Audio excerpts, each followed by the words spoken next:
It was absolutely mind-blowing. You read the performance figures and you couldn't believe that this could be unleashed on an ordinary member of the public.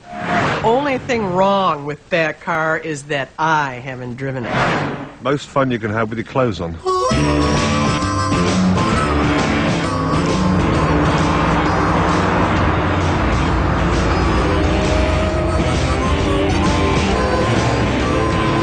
I love when a jet engine starts.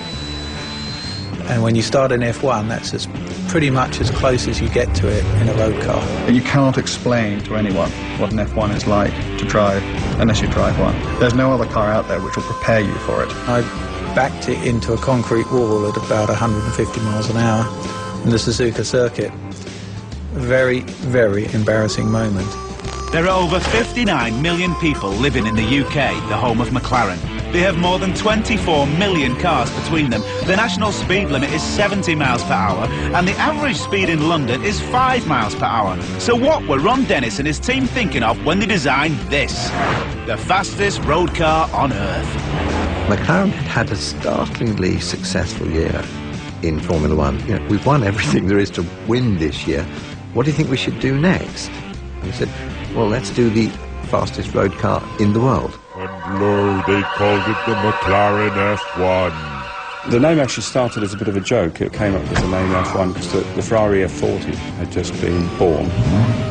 And I cracked a joke about being 39 steps better than an F40. We all laughed and said, we'll go away and think of a better name, but we didn't in the end, so it stuck.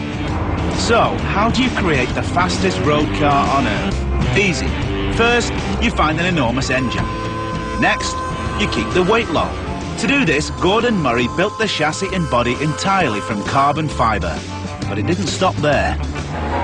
The engine bay is lined in 24-karat gold, and that's not just a meaningless extravagance. Gold is the best heat reflector in the world, which is why they use gold in the engine bay. The car comes with a fully titanium toolkit, which in itself is an absolute marvel to behold. So you've reached your target weight and you have a huge V12 engine with 627 brake horsepower. You are now ready to break the world record for the fastest road car on Earth. All you need to do is find a place with no speed limits and a racing driver. But why this man, Andy Wallace?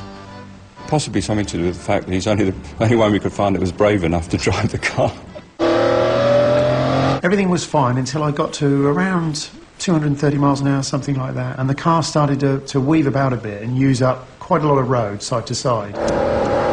I could have made the decision to lift off, and I thought, wow, maybe it's not so bad if we go a bit quicker. Luckily for me, after about another 5 miles an hour, everything smoothed out and it was perfect.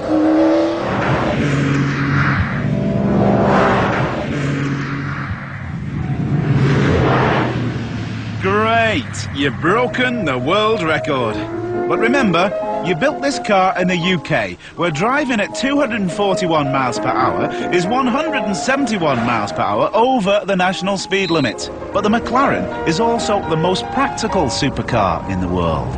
I know that initially Ron Dennis had thought that maybe it should be a single-seater, but I think most people quickly pointed out that if you're going to have a car like this, you're going to want to show it off to your friends. And there's no point showing it off by driving past them. They should be in the car with you. As long as you haven't got too many friends, you're okay. It is an eminently practical car, however absurd that seems in the context of a $1 million motor car. In fact, I even went shopping in it once. So there you have it, the McLaren F1, the world's ultimate supercar. It is an absolute landmark in road car design. I just can't think of a less compromised supercar. This has got to be the ultimate car. Well, you would say that, you lucky bastard.